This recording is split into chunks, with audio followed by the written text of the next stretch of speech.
ரஜினி சாருக்கு இது 50வது வருஷம். கமல் சாரோட 50 இயர்ஸ் கிராஸ் ஆகும்போது ஒரு பெரிய ஃபங்க்ஷன் ஒன்று பார்த்தோம். அதே மாதிரி இந்த வாட்டி வந்து ஒரு பெரிய ஃபங்க்ஷன் பண்ணுவாங்கன்னு ஒரு பக்கம் கேள்விப்பட்டோம். நிறைய பேர் கலைப்புலி தானு சார் பண்ணுறதா முன் வந்தார். ரஜினி சார் வேணாம்னு சொல்லிட்டாங்க. இப்போ சன் பிக்சர்ஸும் ட்ரை பண்ணுறாங்க. இந்த ஆடியோ லான்ச்சோட சேர்ந்து அது நடக்கும்னு சொல்கிறாங்க. ஸோ அந்த மாதிரி ஒரு ஃபங்க்ஷன் பெருசாக பண்ணுறதுக்கு வாய்ப்பு இல்லை. ஏன்னா அது டைம் கிடையாது. என்ன சொல்கிறாங்கன்னா அப்படி பெருசாக பண்ணால் அதுவே ஒரு ஷோவாக பண்ணும்.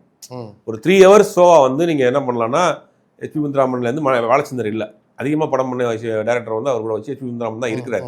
இப்போ அவரெல்லாம் வச்சு அதை பற்றின ஒரு 1-to-1 இன்டர்வியூ மாதிரி போட்டு அவர் நிறைய பைட்ஸ் வாங்கி ஒரு பெரிய அவர் கூட நடித்த நடிகர்கள் டெக்னீஷியன்ஸ் எல்லாத்தையும் வச்சு ஒரு பெரிய ஒரு ஷோ பண்ணால் நல்லாயிருக்கும். அது செய்யணும், அதில் மாற்று கருத்து கிடையாது. ஆனால் அதுக்குண்டான டைம் இப்போ இல்லை.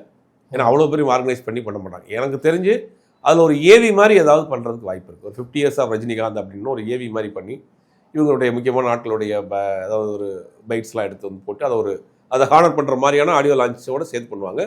50th இயர் அப்படிங்கிற ஒரு பெரிய செலிப்ரேஷனாக இருக்கிறதுக்கு வாய்ப்பு இல்லை.